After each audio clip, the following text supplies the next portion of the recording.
The Galactic Federation had a simple rule. Every newly discovered planet received a classification from Level 1 to Level 15.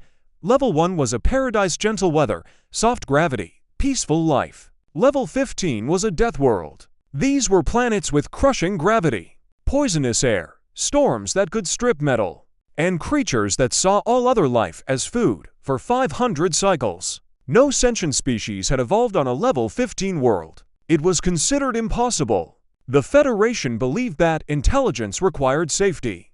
A mind could not develop when every moment was a fight for survival. Then they found the humans. The humans came from a tiny blue-green planet they called Earth when Federation surveyors first scanned Earth. Their instruments screamed errors. The gravity was 1.2 times the Federation standard.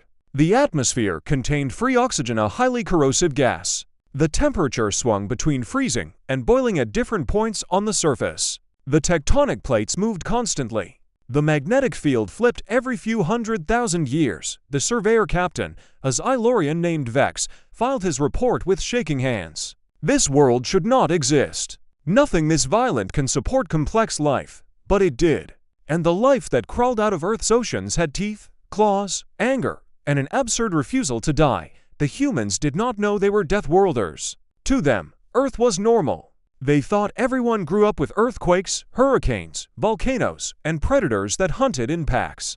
They thought everyone had immune systems that fought off 1,000 invisible enemies every day. They thought everyone could run for hours, heal broken bones in weeks, and survive injuries that would drop any other species instantly. They were wrong. When the Federation made first contact, the human delegation arrived in a ship that looked like it had been welded together from scrap. The human ambassador, a woman named Chen, walked down the ramp and immediately slipped on the polished floor of the Federation space station. She caught herself with one hand, laughed, and said, "Nice gravity. Feels like a vacation." The assembled alien diplomats stared.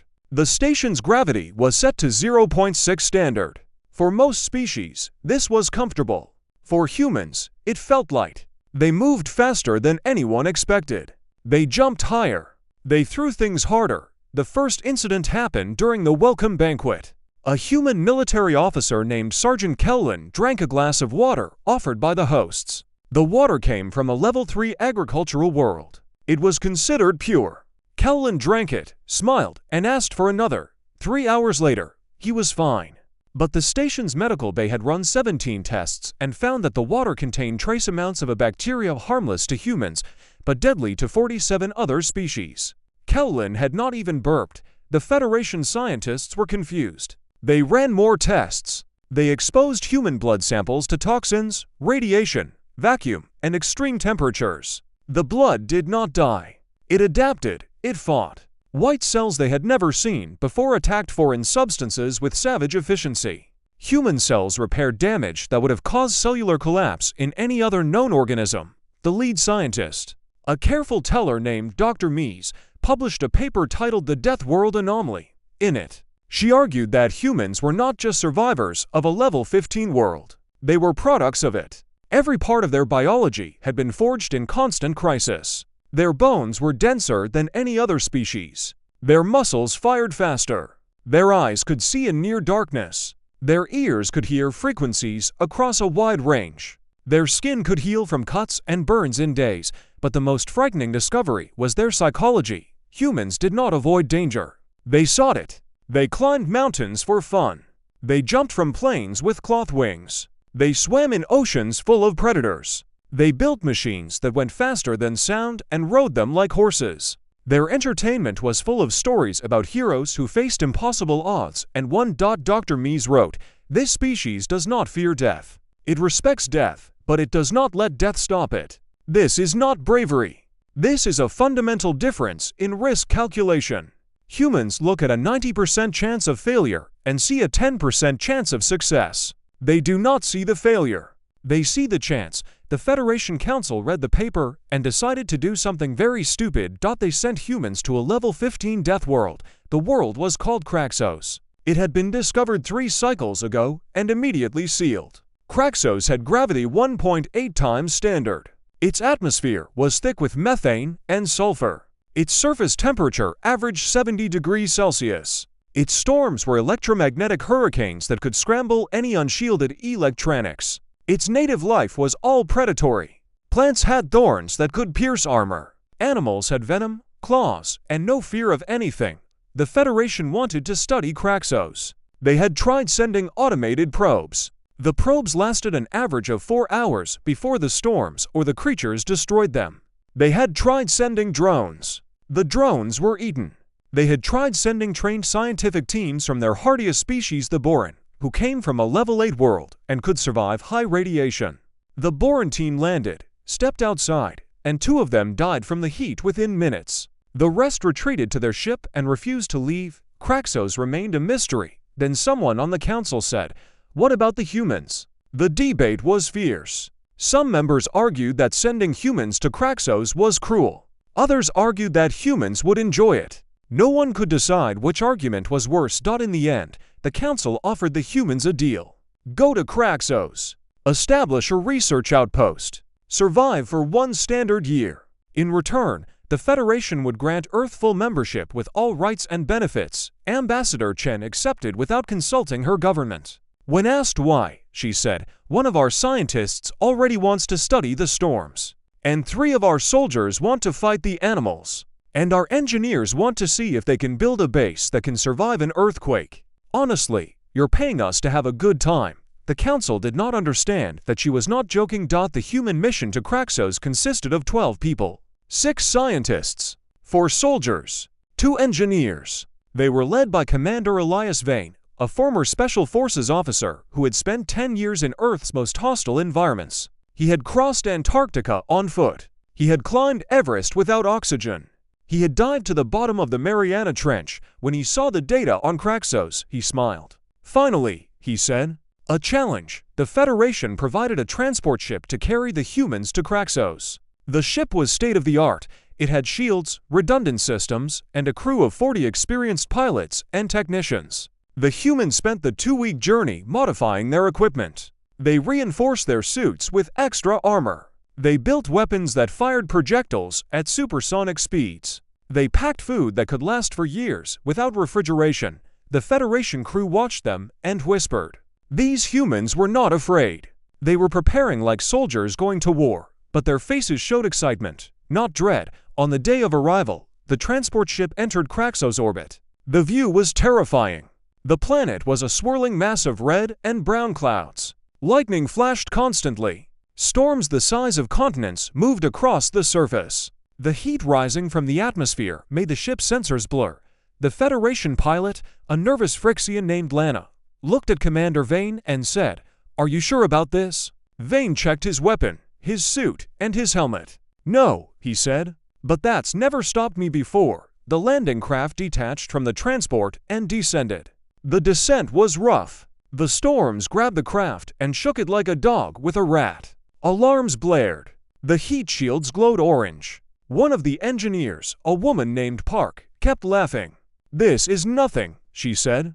"I grew up in Kansas." Tornado Alley. The landing craft touched down on a rocky plain near a mountain range. The ground was black and jagged. The sky was orange. The wind howled at speeds that would knock over most species. The temperature outside was 68 degrees Celsius. Vane opened the hatch. The heat hit him like a wall. His suit's cooling system kicked on immediately. He stepped onto the surface of Kraxos and looked around. The rocks were sharp. The air smelled like rotten eggs and burning metal. In the distance, he saw movement. Something large and fast was running toward them. He raised his hand. Contact. 12 o'clock. Single creature. Size of a small car. Closing fast. The soldiers moved into formation. The scientists stayed behind them, recording everything. The engineers started unpacking equipment. The creature got closer. It had 6 legs, a segmented body like a centipede, and a mouthful of spinning teeth. Its skin was black and shiny, like wet oil. It moved with terrible speed. Vane waited until it was 50 meters away. Then he said, "Fire." The soldiers opened up with their projectile weapons. The bullets struck the creature's body. Some bounced off. Others penetrated. The creature screamed a high, horrible sound that vibrated in their chests and kept coming. It reached 30 meters. 20. 10. Vane stepped forward. pulled a small device from his belt and threw it directly into the creature's open mouth. The device was a simple explosive charge. It detonated inside the creature's head. The creature's skull blew apart. Its body crashed to the ground and slid to a stop 2 meters from Vane's boots. He looked down at the corpse. "First one," he said. "Let's see what else this place has." The scientists immediately began dissecting the creature. They found that its exoskeleton was stronger than steel. Its muscles could contract with incredible force. Its blood was a corrosive acid. Its teeth were made of a material they had never seen before. One of the scientists, Dr. Aris, said, "This thing is a perfect predator. It has no weaknesses." Vane looked at the dead creature. "It had one," he said. "It opened its mouth." The team built their base in 3 days. They chose a location inside a cave system at the base of a mountain. The cave provided shelter from the storms and the heat. The engineers reinforced the entrance with metal plates and motion sensors. They set up living quarters, a laboratory, a communications array, and a small armory. The Federation transport ship in orbit sent down supplies every week. The supplies included food, water, ammunition, and replacement parts for the equipment. But the transport crew noticed something strange. The humans did not use most of the supplies. They were hunting. They were eating the local wildlife. They were drinking water they extracted from the planet's own underground sources. Lana, the pilot, reported to the Federation Council, "The humans have stopped relying on our support. They are living off the land. They say the local meat tastes like chicken. I do not know what chicken is, but I am afraid to ask." The first month on Kraxos was chaos. The planet threw everything it had at the humans. Storms destroyed their external sensors. Earthquakes cracked the cave walls. Creatures attacked in waves. A swarm of flying insects with venomous stingers descended on the base and tried to sting through the suits. The soldiers fought them off with flamethrowers. The insects died by the thousands, but they kept coming. One of the soldiers, a young woman named Dios, was stung on the arm. The venom entered her bloodstream. Within minutes, her arm swelled to twice its normal size. Her fever spiked. Her heart rate doubled. The medical officer, Dr. Chen, no relation to the ambassador, gave her an injection of antihistamines and antivenom. Dios was unconscious for 6 hours. When she woke up, her arm was still swollen, but she could move her fingers. Dr. Chen said, "Any other species would have died. The venom attacks the nervous system directly, but her body produced antibodies faster than I've ever seen. She'd be fine in a week." Dios looked at her arm and said, "Does this mean I get light duty?" Dr. Chen laughed. "No, it means you get to stay inside and help me study the venom. We might be able to use it to make a weapon." The humans did not just survive on Kraxos. They thrived. They adapted to the heat. They learned the patterns of the storms. They mapped the migration routes of the large predators. They discovered that the planet had a second hidden ecosystem, underground caves filled with bioluminescent fungi and blind, pale creatures that had never seen light. They also discovered that the planet was alive in a way no one had expected. The electromagnetic storms were not random. They were generated by the planet itself. Kraxos had a core of unstable, highly reactive material that pulsed with energy every few hours. The pulses created the storms. The storms shaped the evolution of the life on the surface. Dr. Aris called it a planet with a heartbeat. He wrote in his log, "Kraxos is not just a death world. It is a death world that is actively trying to kill anything that lands on it. The storms, the creatures, the heat, the earthquakes, they are all connected. This planet is a system designed for destruction. And yet, life found a way. And now, humans have found a way to live inside that system." By the 3rd month, the humans had made a discovery that changed everything. They found the ruins, deep inside the cave system. Beyond the bioluminescent fungi and the blind creatures, there was a structure. It was not natural. It was made of smooth, dark stone that reflected no light. The walls were covered in symbols that looked like writing.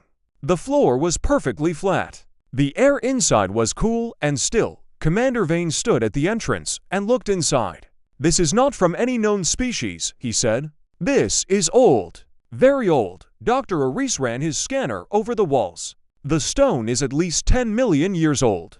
And look at these symbols. They're not random. This is a language. A complete, structured language." The team explored the ruins for 3 days. They found rooms filled with machines that still hummed with power. They found chambers filled with preserved specimens creatures that had lived on Kraxos millions of years ago. They found a central hall with a single object in the middle. The object was a sphere. It was made of the same dark stone as the walls, but it floated in the air, rotating slowly. Symbols moved across its surface like writing on a screen. Dr. Aris reached out to touch it. Vane grabbed his arm. "Wait, we don't know what it does." "I have to know," Dr. Aris said. "This is why we came here. This is the discovery of a lifetime." Vane let go. Dr. Aris touched the sphere. The symbols stopped moving. The sphere stopped rotating. A voice spoke inside their heads. It was not loud. It was not threatening. It was calm and old and tired. "Finally," the voice said. Someone came. The voice identified itself as the last surviving intelligence of a species called the Vorshik. The Vorshik had lived on Kraxos 12 million years ago. They had evolved on the planet. They had adapted to the storms, the heat, the predators, the earthquakes. They had become the dominant species. They had built cities, ships, and a civilization that spanned their solar system. Then they made a mistake. They tried to control the planet's core. They wanted to stop the storms. They wanted to make Kraxos safe. The planet fought back. The core destabilized. The storms became worse. The earthquakes shattered their cities. The creatures turned against them. Within 1,000 years, the Vorshik were gone. Only a few survivors remained, and they built this underground facility as a last hope. They stored their knowledge in the sphere. They programmed it to wait for another intelligent species to arrive. "We thought we could tame our world," the voice said. "We thought safety was the goal. But safety is a lie. Our world made us strong. When we tried to change it, we became weak. And then we died." The voice paused. "You are different. You came from a death world too. But you did not try to tame it. You adapted to it. You learned to live with it. That is why you survived this long. That is why you found us." The sphere then offered the humans a gift. The complete scientific knowledge of the Vorshik. Energy technology. FTL drives, weapons, medicine, everything they had learned in their 12 million years of existence. But there was a warning. Do not use this knowledge to make your world safe. Do not try to control your planet's heart. That path leads only to death. Instead, use this knowledge to become stronger. Use it to face bigger challenges. Use it to grow. Commander Vane looked at his team. They were all thinking the same thing. This was not just a discovery. This was a test. And they had already passed it by being themselves. "We accept," Vane said. The sphere transferred the knowledge directly into their minds. It did not hurt. It felt like remembering something they had always known. Suddenly, they understood how to build power sources that never ran out. How to travel between stars in days instead of years. How to heal wounds that would have been fatal. How to build weapons that could destroy moons. They also understood the Vorshik's mistake. The Vorshik had tried to make their world safe. They had tried to remove all danger. And in doing so, they had removed the very thing that made them strong. The humans would not make that mistake. The Federation Council received the human report on Kraxos with a mixture of relief and terror. Relief that the humans had survived. Terror because of what they had found. Ambassador Chen presented the findings in person. She stood before the council, calm and professional, and explained everything. The Vorshik. The sphere. The 12 million years of knowledge. The warning. When she finished, the council chamber was silent. Then the questions came. "You now have technology far beyond anything in the Federation," said Counselor Maven of the Boran. "What do you intend to do with it?" Chen smiled. "Share it, all of it. The Vorshik knowledge belongs to everyone. We are not interested in hoarding power. We are interested in exploring, learning, and growing." The council did not believe her. No species in the history of the Federation had ever shared advanced technology freely. There was always a price, always a catch, but the humans were different. Over the next 6 months, they proved it. They gave the Vorshik energy technology to every member species.